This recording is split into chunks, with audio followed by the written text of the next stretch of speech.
kasus tentang zakat fitrah ini adalah kasus yang hampir berulang setiap tahunnya. Jadi kebetulan kita juga pernah ada penyuluhan zakat bersama juga dengan Baznas, Badan Amil Zakat Nasional, dan dari situ kita memang benar-benar ngerti fakta-fakta yang terjadi di antara panitia zakat saat ini. Jadi ada hal-hal yang harus kita ketahui. Yang pertama, panitia zakat fitrah yang ada saat ini, bukan semuanya ya, kebanyakan orang ngurus zakat tapi nggak pernah belajar ilmu zakat. Itu fakta yang pertama. Yang kedua, mereka salah paham menganggap diri mereka amil, sehingga mereka kadang ngambil bagian untuk pribadi mereka. Padahal yang namanya amil itu ditunjuk oleh pemerintah yang sah.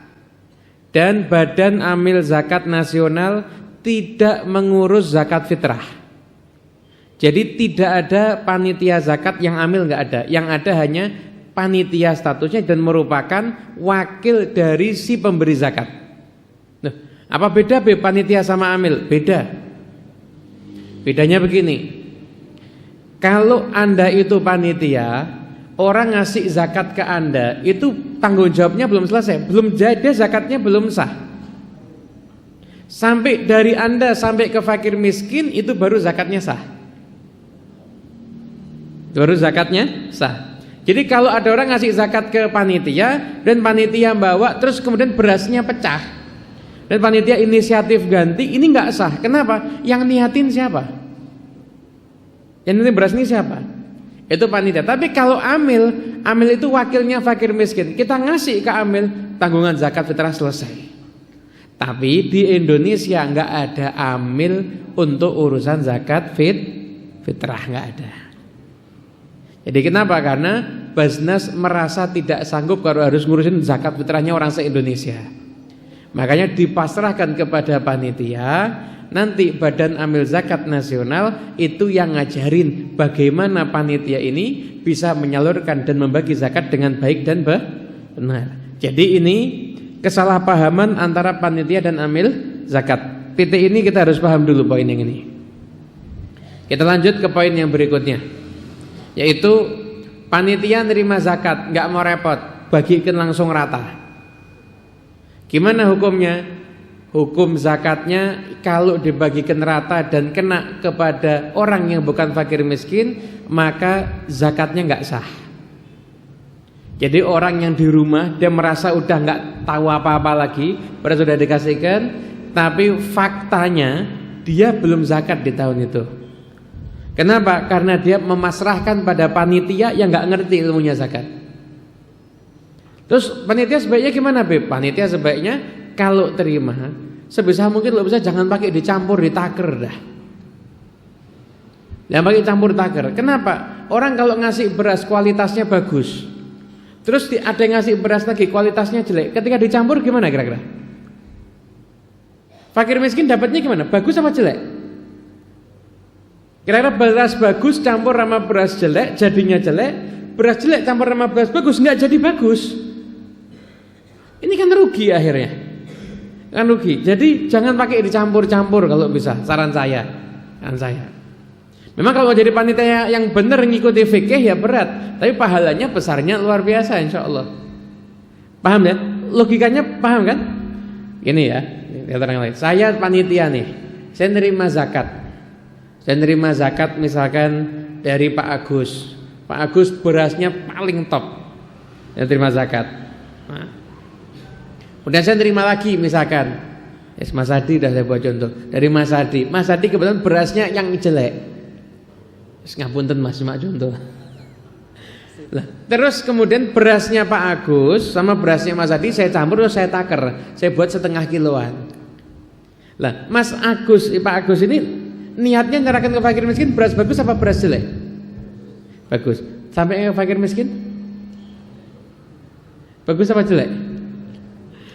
Enggak bagus kan, intinya bukan bilang jelek, tapi enggak bagus kan.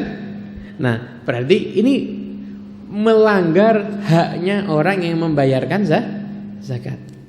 Berarti di mix enggak boleh Ustaz ya? Di mix up. Sebisa mungkin kalau tidak darurat jangan. Dan saya rasa nggak ada daruratnya. Jadi ya jangan aja. Jangan aja. Itu yang pertama ya, paham ya? Kemudian yang kedua, panitia nggak mau repot. Musa kutu kampung mampus bisa bagi rata semuanya. Warga kasih 3 kilo, takmirnya kasih 5 kilo. Padahal takmirnya mobilnya di rumahnya ada 2. Yang satu lagi takmirnya rumahnya 2. Satu lagi takmirnya istrinya 2 misalkan.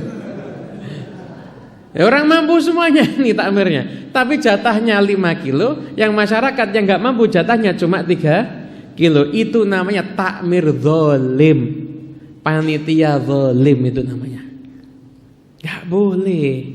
Terus gimana? Zakat itu ada 8 sasaran. Yang ada di surat At-Taubah ayat 60. Dari 8 sasaran ini saat ini, yang ada di sekitar kita yang paling lazim ada 2 golongan. Yang pertama fuqara, yang kedua masakin. Siapa sih Beb orang fuqara fakir ini siapa? Orang fakir itu adalah orang yang dia itu nggak punya penghasilan atau penghasilannya hanya nggak mencapai setengahnya kebutuhan. Kalau penghasilannya dia mungkin kebutuhan 1 juta, penghasilan cuma 300.000, ini fakir. Atau miskin itu penghasilan 700.000, kebutuhan 1 juta. Ini miskin ini miskin. Nah, dalam urusan zakat fitrah, yang zakat yang lainnya pun juga yang berhak dapat zakat ya mereka. Wah, berarti kita harus nanya, penghasilanmu berapa, kebutuhanmu berapa? Ya nggak usah nanya. Kira-kirakan aja. Gini, ada satu rumah tangga. Mohon maaf, yang laki, mohon maaf, supir angkot. Yang perempuan misalkan hanya buka warung kelontong. Punya anak 3, anaknya SD, SMP, SMA. Kita matematis saja, penghasilan supir angkot dan warung kelontong biayai 3 anak ini berat apa enggak? Berat kan? Sekalipun mungkin karena orangnya sulit mungkin sering dapat rezeki yang tidak terduga-duga, tapi kasat matanya matematisnya penghasilan dia dengan kebutuhan dia itu lebih banyak kebutuhan dia. Maka orang ini adalah fakir miskin. Akhirnya ada fakir atau miskin. Kasihkan beras ke sana. Lah kalau Anda misalkan Anda rumongso merasa diri Anda mampu, kok terus Anda terima ada yang ngasih beras? Anda bilang begini, beras saya terima. Beras saya terima. Tapi nanti saya salurkan kepada fakir miskin karena saya termasuk orang mampu. Mungkin aja. Jadi yang panitia kan tidak terluka hatinya kan?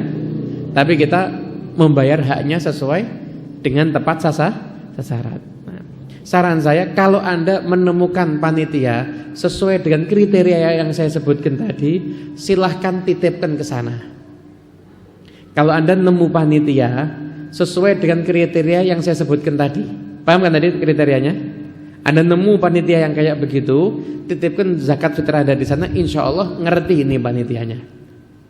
Tapi kalau panitia Anda tidak sesuai dengan kriteria yang saya sebutkan tadi, maka tolong panitia jangan pernah Anda tolak. Kasih uang aja untuk sedekah, atau Anda kasih beras sedekah.